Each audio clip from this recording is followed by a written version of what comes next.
everybody, and welcome to Paranormal Nation Radio. Not so normal. How's Denise doing this evening? Denise has been busy running around like a chicken with my head cut off. And hey, Nigel, thank you so much for sharing. I'd also like to say to anybody who's listening to this in replay, please feel free to put questions in the chat, any comments, anything like that, so that we know that you were here. And if we can get an answer for your question, we'll definitely get it. So, but Right. Yeah, I went to the beauty shop today. Look younger already. But while I was there, got noticed that Ozzy Osbourne passed.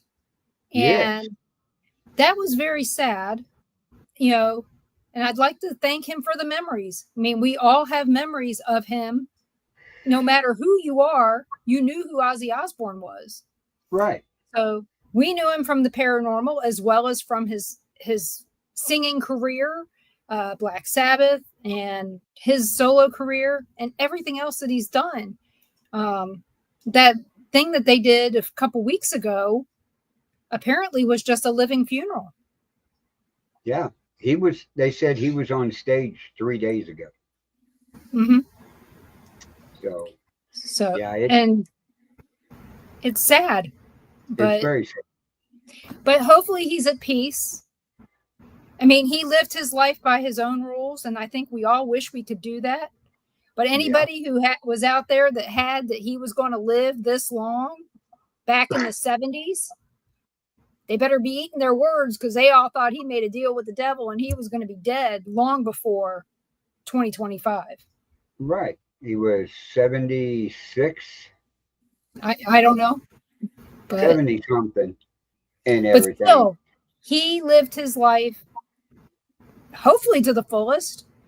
Oh, he did. And he did everything he wanted to do, and some stuff he didn't. Yeah. So, I mean, he's remembered for, like you said, his singing career, even some of the movies he's been in and stuff. His TV show, The Osbournes, just everything. His stage presence. Oh yeah, we were laughing about when they had him on stage in the chair, and I looked at Ron and I said, "Well, that's fitting." I said he didn't move around much anyway. He just always stood there like this. He never moved around on the stage, so it wasn't like he was antsy to move around. But yeah, I just pray for his family, that they're at peace with him at peace. So, but I didn't want this to go unnoticed, that we didn't know that Ozzy passed. So, but yeah, like I said, here's all these old women in the beauty shop talking about their memories of Ozzy Osbourne. I was like, golly, these people are older than me. Yeah. And I mean, I know I'm not a young chick, but compared to them, I was. Right. And Piper's laughing at them, talking about their memories. One said that she went to an Ozzy Osbourne concert, and she goes, "You don't want to know this," but she goes, "I did some stuff that I'm not even proud of. I can't even talk about." I'd say a lot of people did that. Oh, I know. And she goes, "It was the 70s. It was a different time." It was. But, it was a completely different time in the 70s and 80s when he was the superstar, in hard rock. But yeah, it's sad. It is really sad. And look who's here. Ron finally got somebody's walking in with a chair. Yeah, he always has to walk in with a chair. We don't have two in my desk. Oh. So we were just talking about Ozzy passing and stuff, so didn't want it to go unnoticed. So yeah, but knew it was gonna happen, but it should have happened 50 years ago. But who knew? Any one of us, it probably would have, but not for Ozzy. Oh, I know. No, but like I said, he lived his life. No apologies, except to Sharon and his kids, and that's how it should have been. They're the only ones who mattered in the end. So, But I did get us a guest tonight. We got Jimmy Morris from. Oh, I thought you were almost done. No, Texas Paranormal. I forgot the name of his group, but he'll tell us. So I'd like to welcome Jimmy to the show. Hello, guys. Hello, Jimmy. Hi. We've had a lot of things going on. Jimmy. So, Jimmy, what's the name of your paranormal team? My group is called Texas Paranormal Research. It's been founded in Texas since 1995. So this is our 30-year anniversary. That's a long time. Yeah. Yeah, I've been at it for a while. As a matter of fact, I think. What made you start? I'm sorry? What made you start? I mean, that was before everybody knew. When I was younger, I noticed that I could kind of sense things when it comes to like ghosts and things like that and spirits around. And, when I was younger, I really didn't pay much attention to it or know what it was. But as I kind of got older, I had an incident that happened one time to where I had saw my father that had passed when I was very young. But I mean, I was old enough to remember him. But when I was older, about like in 1993, had an incident where I actually saw him. I woke up in the middle of the night and he was there and he talked to me and he told me some things that happened in the near future that actually did happen. And so after that, I started paying kind of more attention to things, and eventually I got into paranormal investigating. Started out with just, like spirits, ghost hunting, things like that. As time progressed, I got into like UFO research and UFO investigations, and even a little bit into cryptozoology. Not a whole lot, but just kind of dabbled in that a little bit. And here I am. So why did you only dabble in cryptozoology? Because it was something that I had an interest in, but I don't know. I guess it really just didn't excite me very much when I did it. So it was something I never, pursued like I did paranormal investigating when it come to like ghost or UFO research or things like that. So those two became kind of like my primary focus. I mean, I've gone on some, like Bigfoot hunts and things like that. And I've gone and like the Falk, Arkansas, and checked out, did research on everything about all the stuff that happened there. But I don't know. It just never really ignited the fire and like ghost hunting and the other stuff did. Did you feel like you were chasing something that maybe truly didn't exist? Or your chances were no, I guess slim to none. I guess it was more you know, what if I did go out there and see something? What's going to come of that? Yeah. Nobody's going to believe you unless you like drag one out of the woods. With the cameras and everything we have today, if they haven't caught one already, there's a reason for that. And it's either they're not able to be caught or they're not out there to catch. So exactly. Yeah, it's kind of my thinking too. My question I haven't seen good enough proof. Yeah, my question to cryptozoologists is, if I go in the woods, should I bring a gun or an apple? Yeah. I know who you talk to. I know it does. Now here, I know I need to have a gun because we know that the panthers, the bears, and anything else that's in the woods here is going to kill you. Yeah. Right. Yeah, if you come across one. It's funny because the other day I was talking with my team about some it was a new Bigfoot photo that's been posting. That, I mean, you could tell it's fake from head to toe.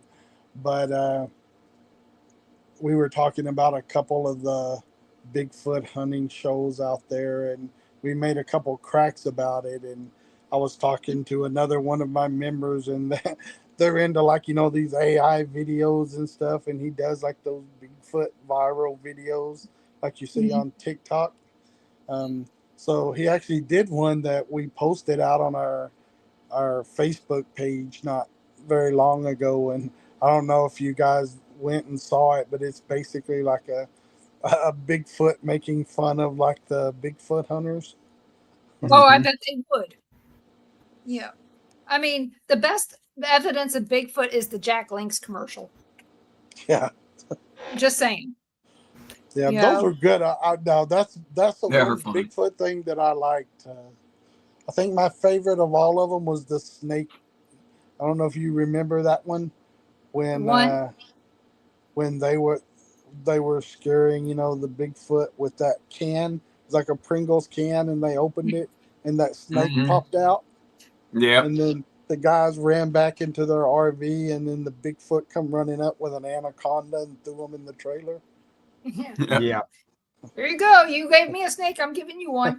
Yep. that's right. Yeah. That one and the Bush commercial where, you know, where the Bigfoot's out there, and it was during, I think it was one of the Super Bowl commercials. So I've probably seen it. So I think I've probably seen them all, but I'll tell you, there are some really good paranormal commercials that aren't, I mean, they're supposed to be funny, of course. yeah. But I'll tell you, my mom sent me one. Okay, Carl knows it's been a while.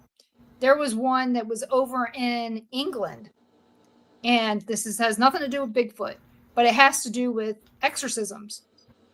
And so it shows this house where this girl is floating up off the bed, but she's going across the ceiling like this.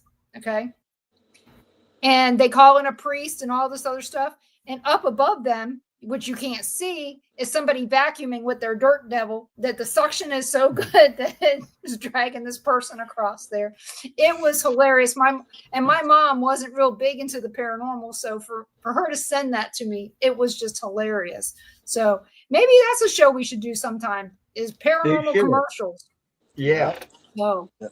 Yep, or maybe like paranormal bloopers. Because one time I was doing an investigation, me and one of my chapter teams, because TPR, I've got it broken up. You know, Texas is big, so you know it's 1,000 miles tip to tip. So it's hard sometimes. Like, you know, if you're doing like residential investigations, you might get a call and it might be 600 miles one way or the other way. So, you know, I have the team that I run personally here in Central Texas, and then I've got a team leader with the team in Dallas. I got one in Houston, and then one in Austin. So we can kind of cover different parts of the state pretty quickly if we need to get somewhere. So we were at a case. It was up in Austin, and I had went to go along on that investigation with that team, and one of the things they said was how, you know, the curtains wouldn't move and all this, and, you know, we made sure there was no air conditioners on or anything like that. So at that time I set up cameras everywhere. I mean, I probably had 20 cameras going in that location. So somebody says, hey, the curtain's moving. So go over there and we look, and, you know, we're kind of keeping our distance, and the curtain's moving. And so a little bit later, we go back and we're looking through the evidence. Well, in another room, one of their kids, they were in there, and they had like fishing line, and they were pulling the curtains. So we got them on cameras, and they're sitting there pulling the fishing string on the curtains. Oh. Well, you know, Takes all kinds, doesn't it? It does. And little kids are the most fun to deal with.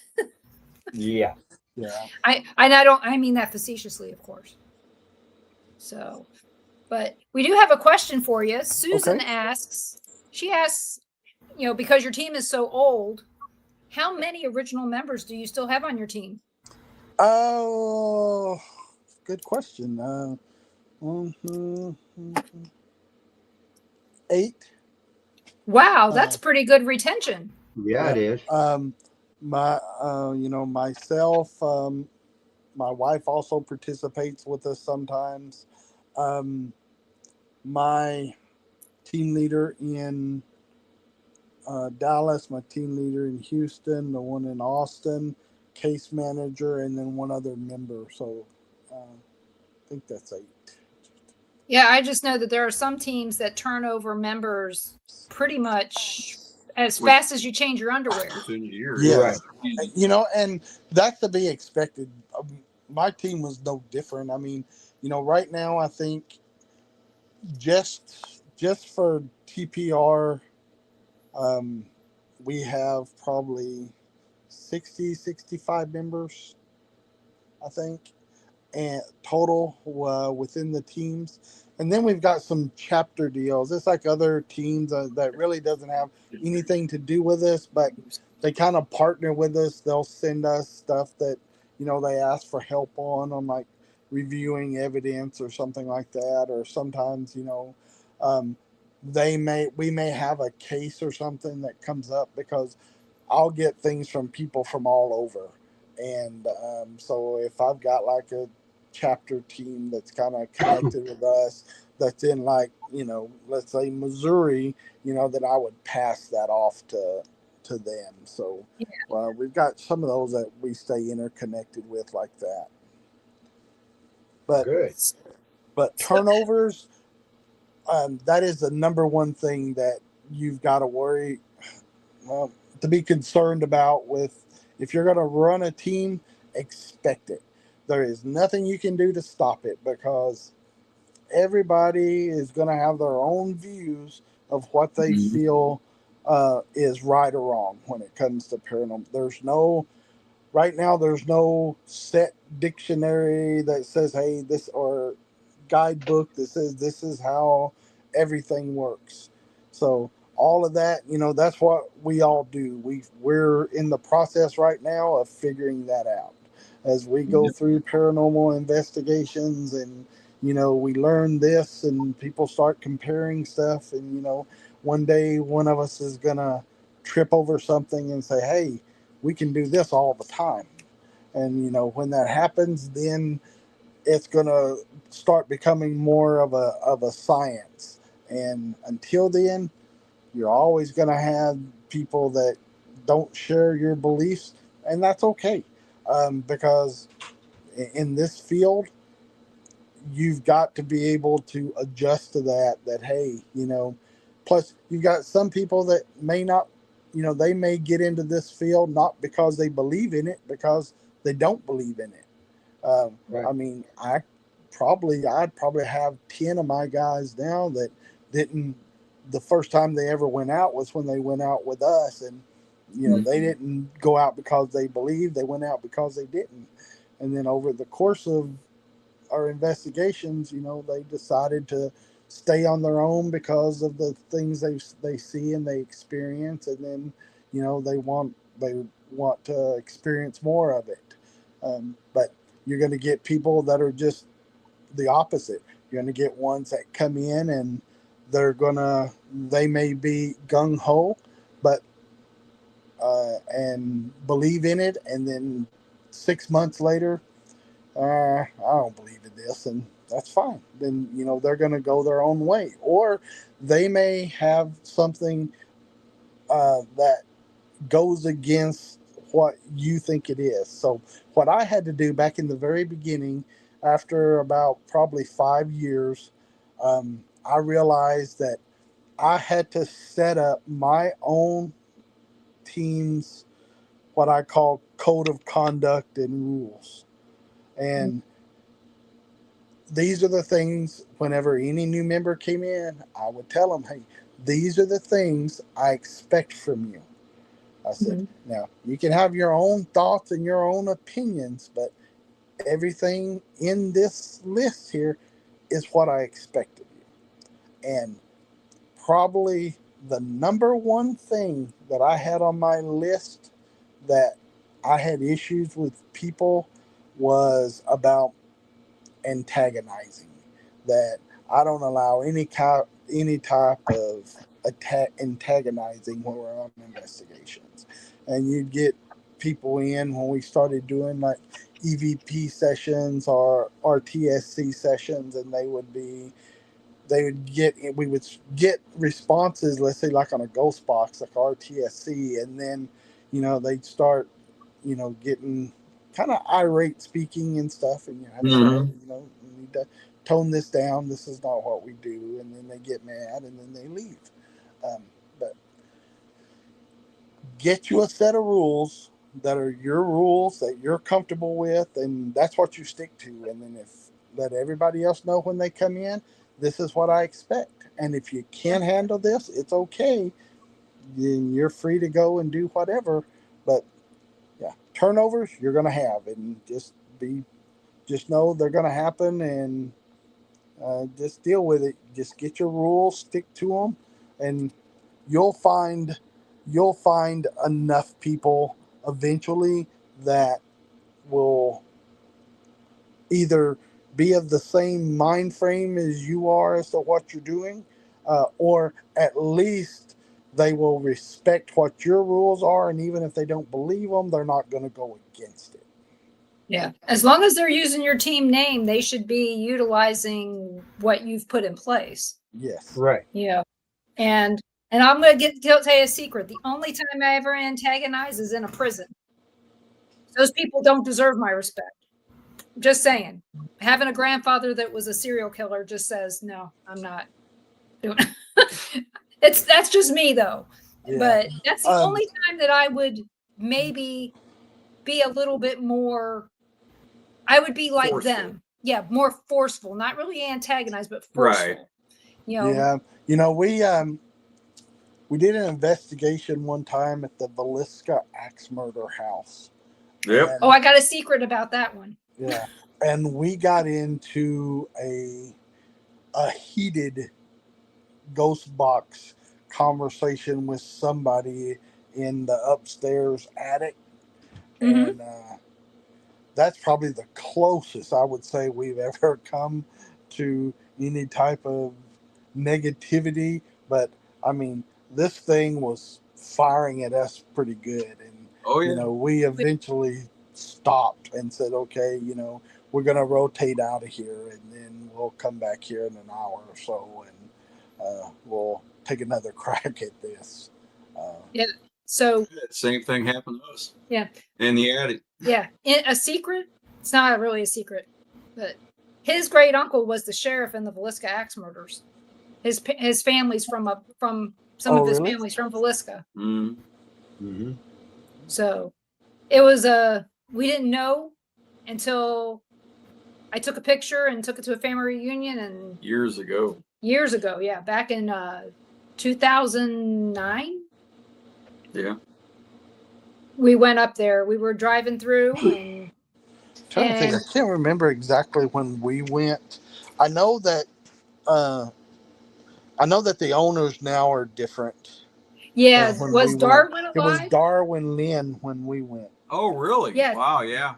That's when we went. Was when Darwin was alive. Darwin took us to the house, and he brought out the axe, and then brought out a picture.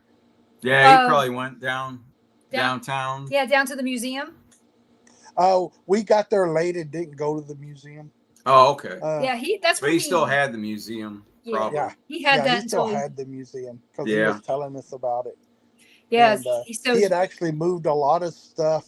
He was telling us that he was in the process of moving some of the stuff from the museum into that back shed that was there at the house. Okay.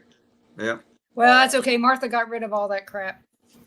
Yeah. She sold it all. But yeah, we've been up there, 4 times? Yeah. So More than at least 4 that we went in the house. But when we went, Darwin went and got a picture of his great uncle, and we actually have a picture of that picture with our kid when we went. And at this point in time, when all this happened, when we first went, nobody in his family had been there. At this point, they've all pretty much been there.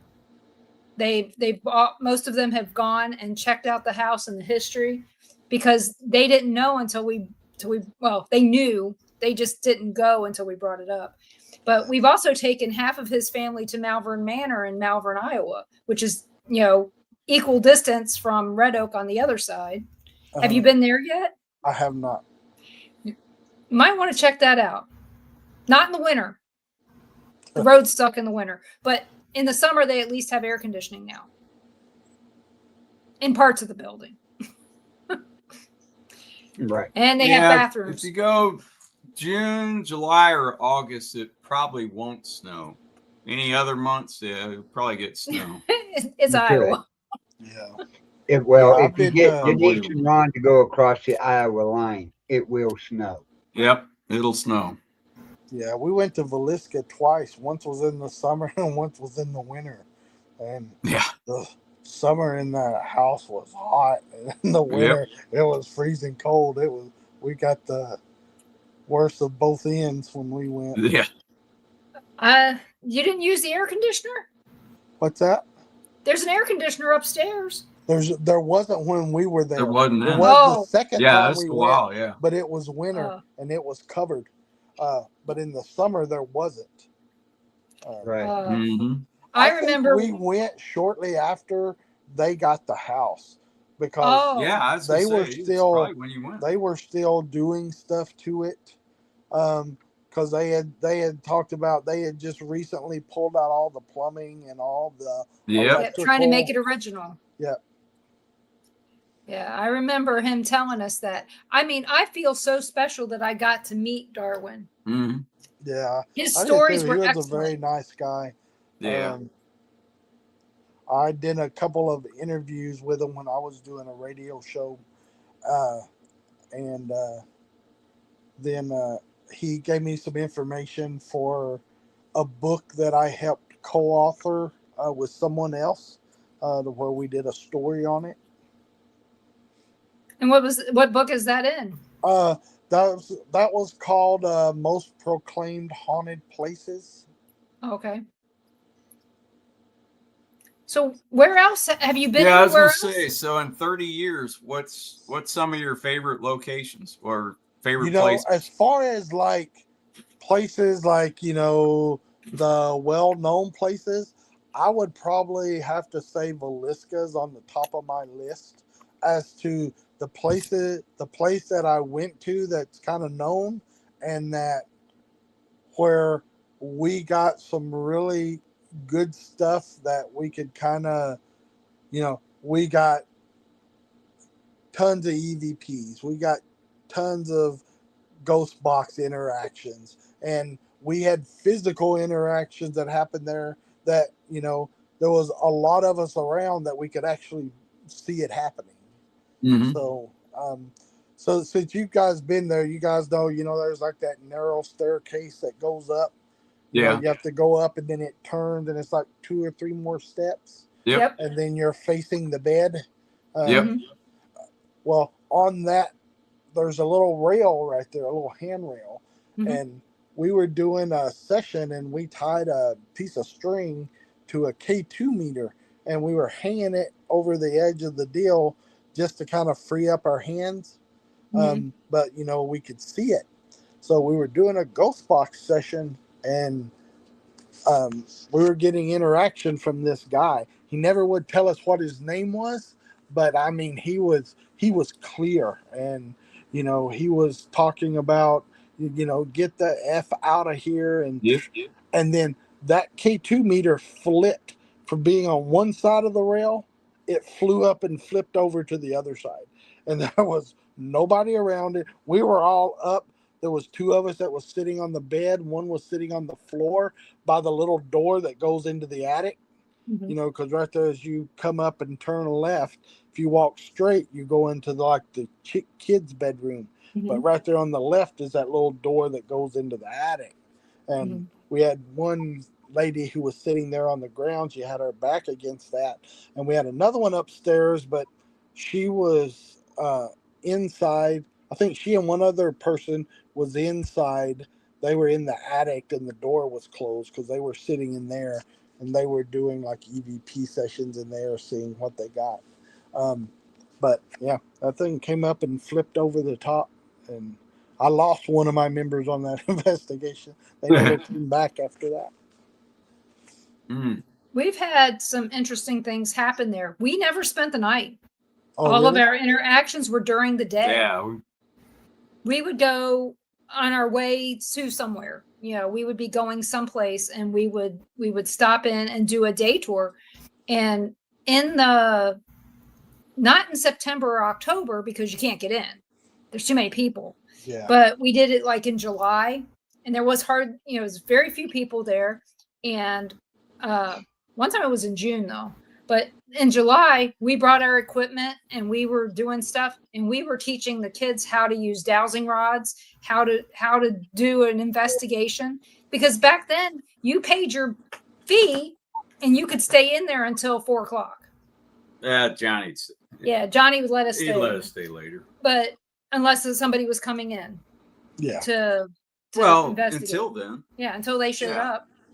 But we had one time we were there, we were doing After 4. it was just him, I, and our kids, and we asked a question to the kids. We had a Echo Box, mm-hmm. and we were asking what their favorite toys were.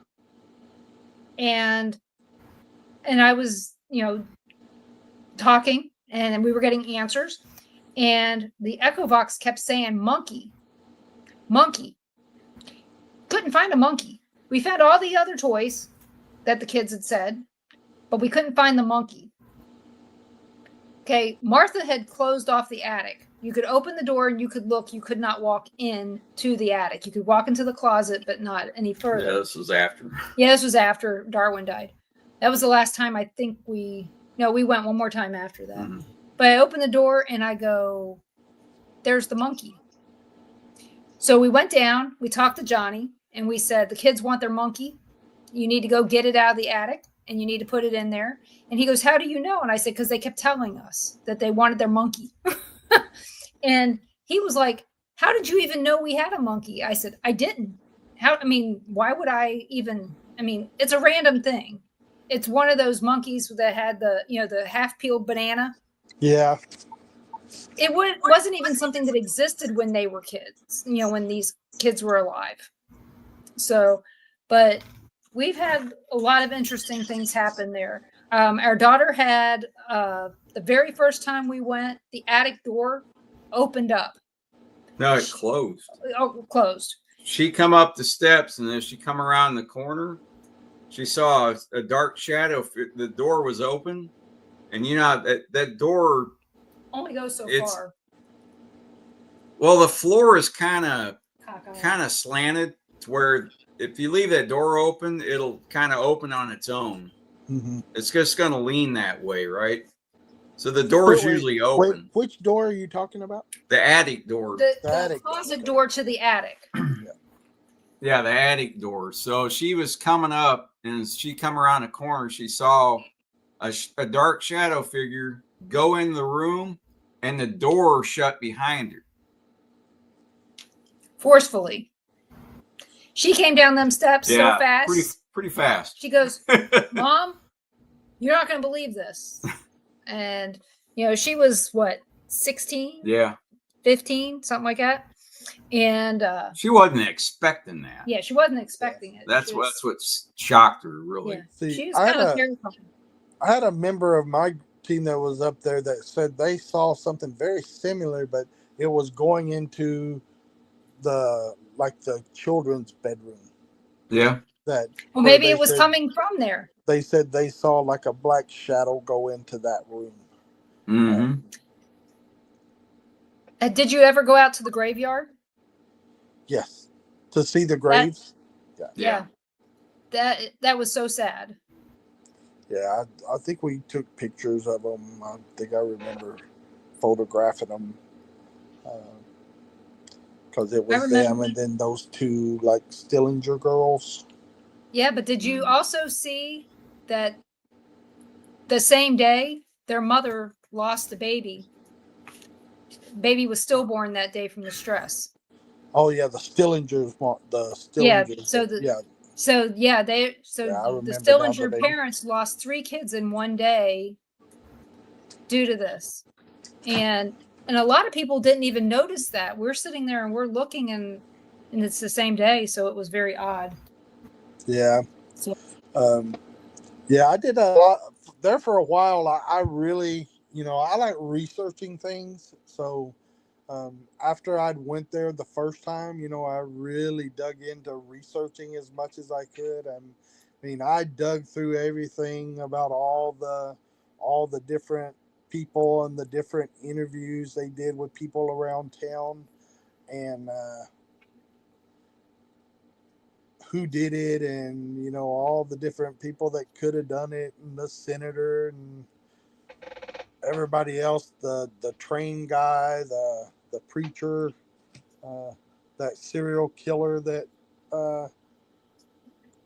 they said they thought might have done it. But there was one story that came out that this was from a neighbor, and it had said that like a few weeks before this happened that there was someone in the town that died, and they were like divorced or in the middle of a divorce from like their wife. It was a guy that died. So the guy's family didn't want the wife to come to the funeral. But there was a guy that was in town that said, no, that's not right. So he sent for that lady and brought her to the funeral. And, the guy's parents was all mad. And so they said they didn't like this lady because they said that she was like, she kind of slept around and she was like a real mean lady. But anyway, this guy in town brought her for the funeral and everything and then sent her back home.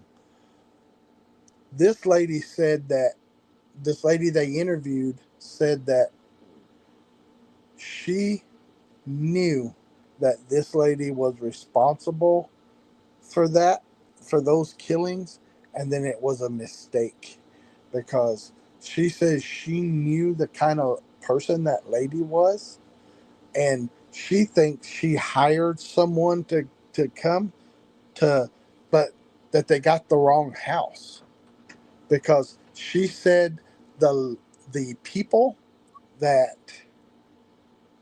the husband's family, they lived 11 houses north of the church. And these guys, the Moores, lived 11 houses east of the church. And she says, back then, that's how you told everybody where somebody lived. You would, if they didn't know the person by name, you would say how many houses it was from the church, because the church was like the center. So she said that the people that she thought that lady sent them to kill the people 11 houses north of the church. So I always thought that was interesting. There's more than one. Even back then, there was more than one. Well, it was like the Presbyterian, I think, if I remember correctly. The Presbyterian church. So do you have your own personal theory on who did it?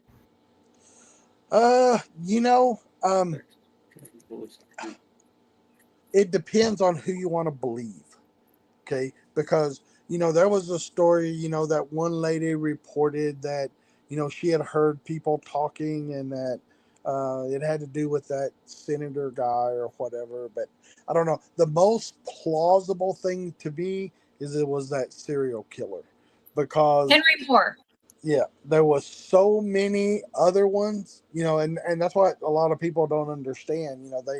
They think of Alaska and they think, oh gosh, this was horrible, and it was. I mean, it was horrible, but there was a lot of other horrible ones that happened just like it. Yeah, that's true. 4 days before, they were in Paola, Kansas, which was 17 miles from where we lived. Yeah, 13, something like that. Just far enough, okay, where we went over there. I showed Ron where the house was. Same thing happened.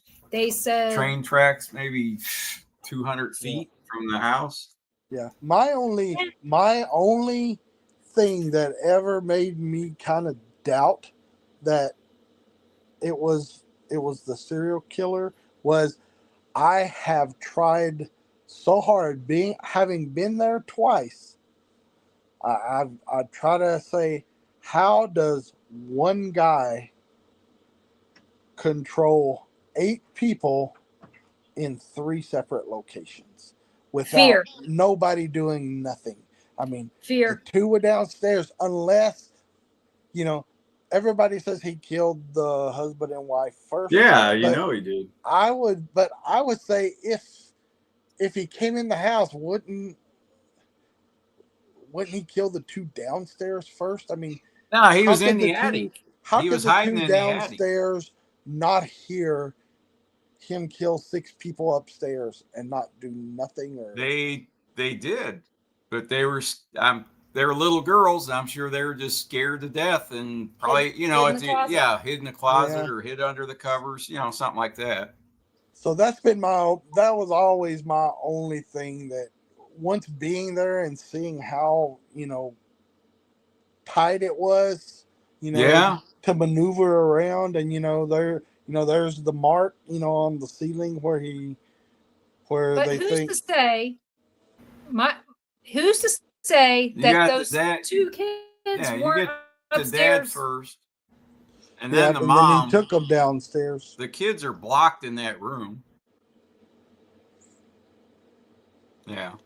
He may not even have known that the 2 girls were even downstairs until he went down later. Yeah, or they were upstairs. The girls could have been upstairs with their friends. No, they're... upstairs for a little while, and then who knows? But you want to know why I thought it was Henry Moore? Has nothing to do with any of that. Right. It was the fact that he killed his aunt and grandma, or aunt and mom, somebody in Columbia, Missouri. And he went to Jefferson City to jail for axing his mother and all the murders stopped after that. And the axe killing stopped. And on his deathbed in St. Louis, he admitted to more than 50 killings from Colorado to Colorado, Illinois, Paola, Indiana, Iowa, and he had access. All these locations that these murders took place were right by railroad tracks. Yep. The guy had access to a railroad. But he worked for the rarailroad. Partially, yeah. Yeah. But the thing is there's this guy at KU who wrote a book, The Man from the Train, and he's a statistics guy for baseball. He wrote this book. I tried to get him on the show, but he never responded. But when I was reading the book, it was very far-fetched that it could have been the same guy that killed all these people for all these years. They would have had to have started like when they were 12 and went on until they were in their 70s. So at least from what I read in the book, because I read the whole thing. It took them 4 months to get it into the library in Lewisburg. So I was really shocked about that. But, I can see where Villisca would be in your top, because it does have an amazing history, and so much of it is written. Yeah. We can find so much about them all the people. And Darwin did a great job on creating a website with all the information. Yeah, he did. So, and he also did a great job of opening it up to paranormal investigators all across the country to make sure that they had access until he died. So yeah. I think there's actually a ghost tour group that owns it now, I believe. Oh, yeah. And nobody's going to go. because they kicked out Johnny Hauser. Yep. Kicked him out of his house. But that's a whole different story, and we're not going to go there because we don't know everything that's going on. But you spent a lot of time in Galveston? Not too much. I mean, I go there every so often. Whenever we go, I like to go and walk through the cemeteries because our cemeteries are really kind of different over there. Mm-hmm. From what I saw, they were very similar to the ones in New Orleans. Yeah, they have a lot like above ground, like the vaults, not like a mausoleum, but like they actually just have the vaults that are sitting on top of the ground. Yeah. Have you had any paranormal activity when you've been in Galveston? Not really. The only thing I ever really did in Galveston as paranormal goes, we did a couple house investigations over there. And those kind of turned up basically what you would normally find in a house investigation when there might be something kind of going on. Nothing, yeah, but it was nothing major. And like I said, I've never went to any of the other deals. There was a big push through paranormal groups out here for a while. When they had that, hurricane that hit Galveston, a lot of people died, and they were wanting to go down and do like these beachside investigations and whatever. But I told them we weren't going to participate in that because whenever there's deals like that, when a lot of people kind of, like die in one place, like I had someone ask me one time, if I had the chance, would I go to like the Philippines when they had that big tsunami that killed all those hundreds of thousands of people? And, I told them, I said, well, you know what? One day I would like to go. I mean, I wouldn't say that I wouldn't go, but I wouldn't go now because I can't tell you in my mind what I feel a significant amount of time has passed to go and do that in a site like that. But I just know that time hasn't passed yet for me. So, that's not I agree. How long ago was it? I guess now it's probably been close to maybe 15, 20 years. Yeah, it's been something like that. The one that happened on Christmas Day or something like that? Yeah, and it was, because I know we had, I think, it had to be 15, 20 years ago. I mean, like I said, 15, 20 years have passed. I would think more about doing it now, but I mean, I still don't know if I would. Indonesia. Yeah. Are you thinking of the one in Indonesia? Maybe it is Indonesia. Yeah, I know it's the one that killed like 100,000 people. Yeah, that was Indonesia. Yeah, Indonesia. I can't even imagine going there. Wow. Our daughter was supposed to be at the concert in Vegas where the shooter shot from Mandalay Bay, and they decided not to go. She wasn't feeling good, and which I'm very glad she didn't. But when we had driven by that site before all this happened, I had told him, I said, that site's really strange. I said, I see stuff there that I can't explain. And they had started building a Ferris wheel on this site. It just stopped. And they stopped and abandoned it. And that's where they ended up having that concert at. It was in the same spot. And I told him, I said, it was already haunted. I don't know how bad it's going to be now. And when we drove by it, it was like, I just couldn't look. I mean, it was that bad that I couldn't really look at the site without seeing the death. Yeah. Well, I always tell people, your body has a natural ability to tell you when things aren't right. I said, some people, that are that are empathic, that really can sense it, but everybody can, when you start getting those little hairs on your neck feelings, and that's your body telling you something ain't right, that your eyes may not be seeing, but your body knows it's sensing something that isn't normal. So I always tell my guys, hey, if you ever in a situation like that, I said, if you don't feel comfortable, that's when you get away. Walk away. Don't push anything. There's nothing here that we're gonna do or should do that you need to take any kind of chances with. So if you don't feel comfortable, then you should get up and go. In all your years of investigating, is there one incident that stands out above all others as being your holy grail of paranormal evidence? I would have to say I was in the Birdcage Theater in Tombstone, Arizona. This was probably 15, 20 years ago. Had been there 4 or 5 times, but this was the very first time that I'd ever went.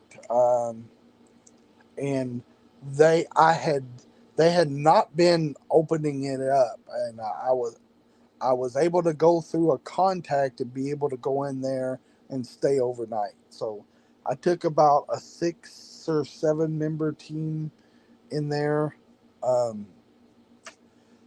Have you ever been there? No, I'd but love to we've go. had friends invite us many times. So when you walk in the front, there's like a little room, like a little parlor, an entry parlor. It's really small. Yeah. And then you walk through another door, and then you're in like the main part. And then on down is like some steps you walk up that goes to the stage. So I was up there on that stage by where the steps were, and someone pushed me down the stairs. And I've been to places where I've seen things and I've heard things, and I've been touched and poked and prodded and nudged, but this was the first time I ever been anywhere where they flat out had the energy to push me off a stage. And it wasn't like I was teetering on the edge and somebody went and pushed me over. I was probably 2 foot from the edge of where the steps are to go down, and they shoved me so hard that they sent me down the steps. Did you feel a hand on your back or 2 hands? I felt a pressure on my back. And It wasn't like, if somebody took a hand and pushed you, you would feel like where that hand touched you, but it felt bigger than that. Like, it was almost like if somebody took something, let's say they picked up like a trash can and used the trash can and pushed you with it. I mean, it was that big of feeling. It wasn't just like the feeling of a hand. It was like something about, the size of like a car tire, like on your back, pushing you. Have you had any team members get scratched anywhere? I've had some of them that get scratched. I've had some of them get things taken from them. We were in a place here not far from where I am here in Texas. It's over near Brady. It's called Soldier's Watering Hole. And what it is, it's like an old rock outcropping. And back in the 1800s, it was used by like the army soldiers around here, and people on like wagons heading west. They would stop there to camp because it was by a little stream called Mustang Creek. And then those rocks, it was literally where they were like arranged in a circle, and in the middle was hollow. So they would like camp inside of that rock cropping because it kind of gave them some natural protection from like Indians that were still in the area. And there's a big plaque there now because I think it was 1885. There was an Indian attack there, and they killed 22 men, women, and children. And they're buried not far from that site. A number of years back, we were doing some searching and ended up talking to a man who says, "Hey, there's something on my property you might want to see." And he had some ranch property that was pretty close to where that was. And then when we went to find it, we believe that's where the grave site was, where they buried those 22 people, because they looked like they were like stones that were made into like graves. We ended up counting like 17 of them. But the way they were arranged, we are 99% sure that's the site where they buried the people from, because it was far enough away from where the actual deal was, but not too far. I mean, that's where, if it was me in that time, that would be the distance I would logically say, hey, let's get these far enough away from here to where it's not going to affect people in the future, but not so far away that they're forgotten somewhere. Mm-hmm. Have you ever used dowsing rods at that site to see if there's truly bodies under there? I haven't at that site. I mean, I've used dowsing rods before, and I mean, I still have a set in my kit because I still use them for different things from time to time. But no, at one time we sent a deal to the Texas Historical Society, because I don't know if you've ever been to Texas, but if you do, you'll find that we have historical markers everywhere.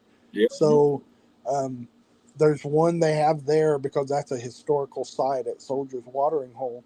And we sent a deal in to ask if there was what you had to do to go through the process to have a site checked to see if there's like bones and stuff there, because I know they have come out to other cemeteries here to look for unmarked graves, and they'll go through with their sonar, and they'll with mark the with LiDAR? flags like where they find stuff.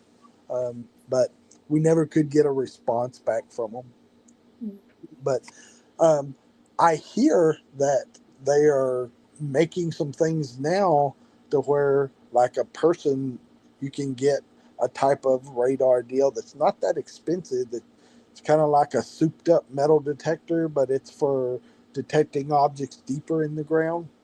So if I ever come across one of those, that'll probably be the first place I go to start pinging around and see what I see down there. Well, you just got Carl's wheels turning up there. Yeah. Yeah, you can use the dowsing rods to find it. Oh yeah.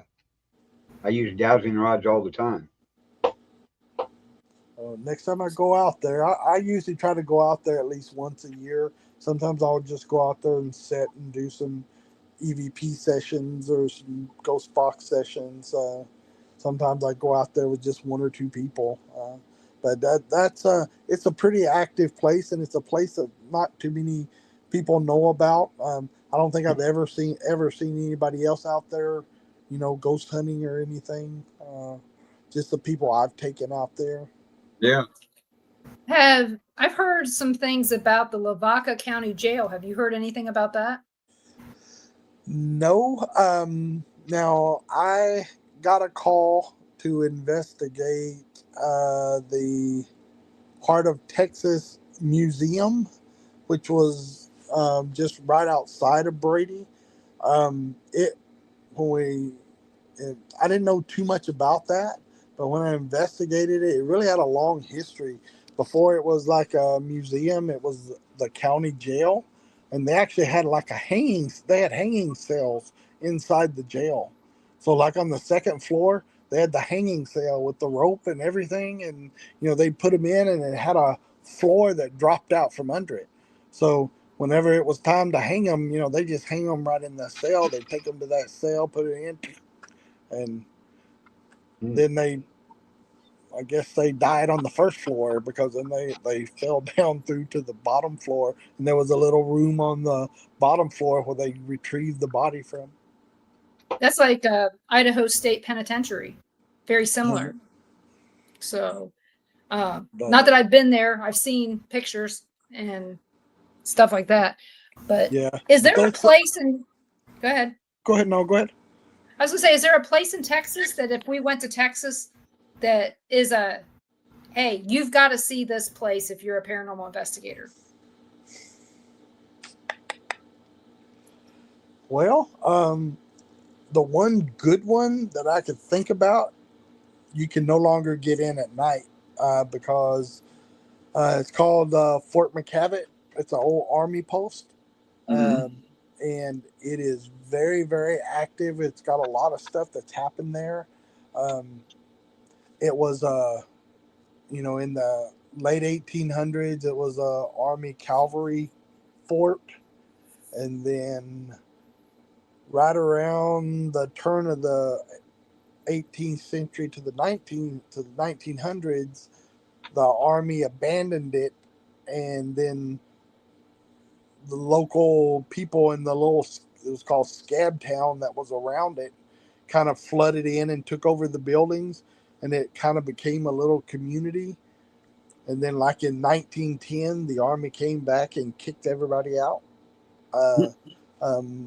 And then I think it was 1913, the Army left for good, and then all the people moved back into the houses, and until they finally, in 1972, I think it was,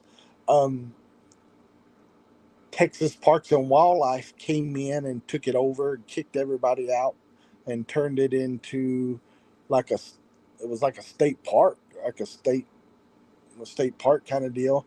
And it was that way all the way up until about 2010.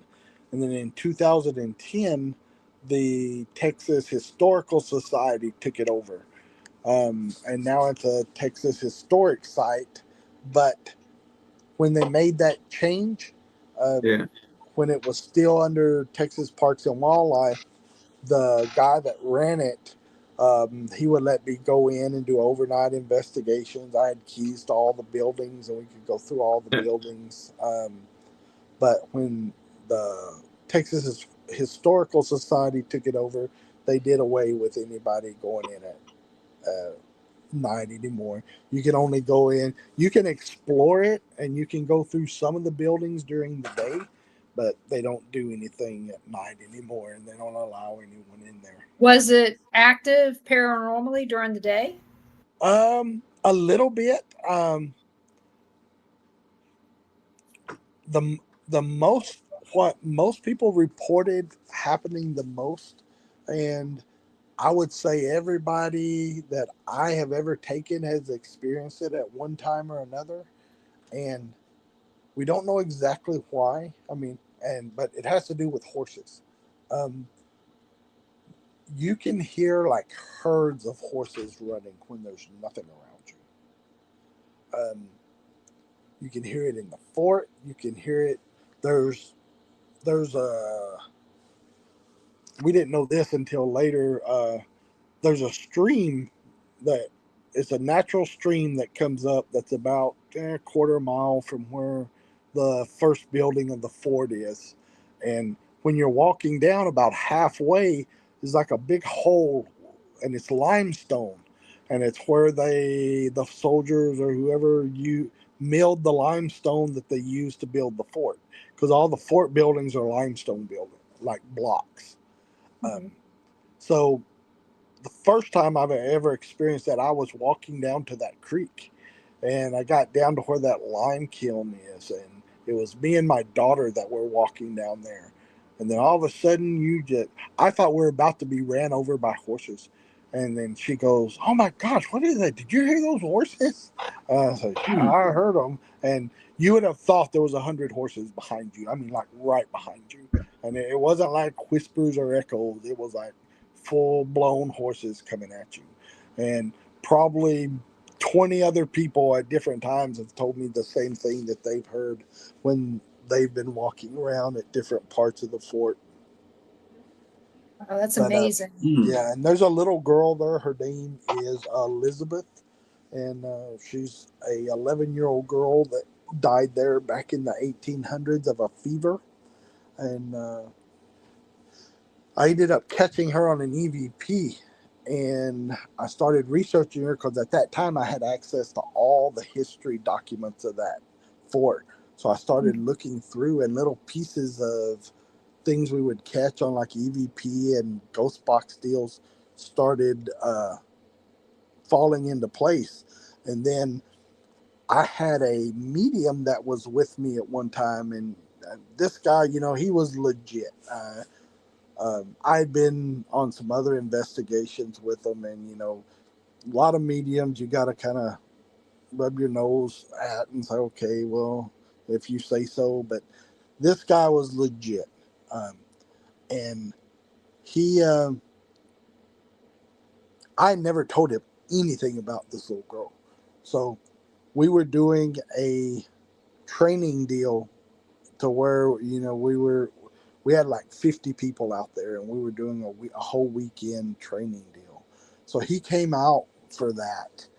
So we were sitting there, and he goes, hey, let me ask you something. He goes, normally I don't just jump into people's stuff, but he goes, there's this little girl here, and she's got a message for you. And he goes, she says her name is Elizabeth. And I already knew this from the EVP stuff, but she says she wants you to know that she really enjoys like going home with you. And we'd known that there was somebody that was following us home whenever we did investigations out there, because the kids would see her and they would say, hey, because I felt like somebody was on the bed. And then she told the guy, she said, she wants you to know that she really enjoys watching your kids in the backyard. And he goes, she doesn't know what they're doing, but they're like jumping real high in the air. And she said she thinks that's so fun. And, this guy didn't know I had a trampoline in my backyard. But there's a lot of things that go on out there. And there's a lot of history to it all, from when the soldiers were there to when it was like a community. And there was even an exorcism that was done out there in one of the buildings when the civilians still lived in there, because I even talked to the lady that had the exorcism done on her before she died. Wow, that's a lot of stuff. So yeah, it is. It's a lot of stuff in one place, and that's why I really like that place. And how far is that from you? Oh, it's probably about 30 miles. Oh, okay. That's perfect. Well, we are pretty much near the end of the show. How can everybody get in touch with you, Jimmy, if you want them to? Okay. Well, you can reach me through website at tprt.org. You can find me on Facebook. You can just Google go to Facebook and search for Jimmy Morris, and you can find me there. You can find me if you Google or Facebook Texas Paranormal Research. You can also search me out on TikTok, Instagram, all the other great social media deals. I just released my first book, which was Paranormal 101. You can get that on Amazon, Barnes & Noble, and several other places that they've got it out there at. I got another book on the way, and a third one I'm getting ready to start. So be on the lookout for those. This first one is just about beginning to ghost hunt. So if you're wanting to get into ghost hunting, this is the one. It's not super long, but it's really detailed in how you get started, how you manage your teams, how you do investigations, what to do, what not to do. My next book is going to be all about places that I've been. It's going to be called Spirit Diaries, and it's going to have all the places, Waverly Hills, all the tombstone places, Queen Mary in California. The Velisca House will be in there. Then my third one's actually going to be kind of on a UFO topic, about my Travel Channel special I did on the Big Ben mystery tablets that were found there back in the 60s. When was this on the Travel Channel? It is still on there now. It has been re-airing on there for about, I guess, 5 years now. Okay, so And what's then it called? It's called Mysteries of the Outdoors. Oh, I've heard that. We'll have to go look for that. Yep. And then for like Canada and up in there, they have another one they did on the TNE channel. And that one's called like Secrets and Legends, I believe. Well, we'll have to check that out because we are interested in, we know that we're not the only life in the universe. I was going to say intelligent, but sometimes there's no intelligence here, but but you know how it goes. So we want to check that out. So let's see. I think that's it. So guys, I hope you guys will join us next Monday at 7 p.m. Central. We are going to be live from the graveyard that my father's buried in. As long as you got a good signal. As long as I got good signal in Gretna, Virginia, that's where we'll be. Hopefully I may be also spreading my mom's ashes at the same time. So see mom and dad at the same time. It'll be the first time in over 50 years that they'll be in the same place at the same time. But right. But we're going to do that. And you can catch the Paranormal Pride every Monday night at 7 p.m. Central in all the places that you're watching this show right now. And Carl, there you go. Your turn. Yeah, you can find us on the Temple Phoenix Rising Entertainment page. Also on Things Network, you'll find our shows over there. But also check out Dark Realm TV on your Roku device and your Amazon Fire TV stick. It's got a lot of great paranormal shows and other shows coming on there of different types. So check it out. It's $4.99 a month or $49.99 a year. So check it out. But we want to thank everybody in the chat room here tonight that joined us and stuff. So make sure you always catch us here Tuesday nights and everything at 6 p.m. our new time for the Paranormal Nation Radio Not So Normal. Everybody have a good evening. Thank you, Jimmy.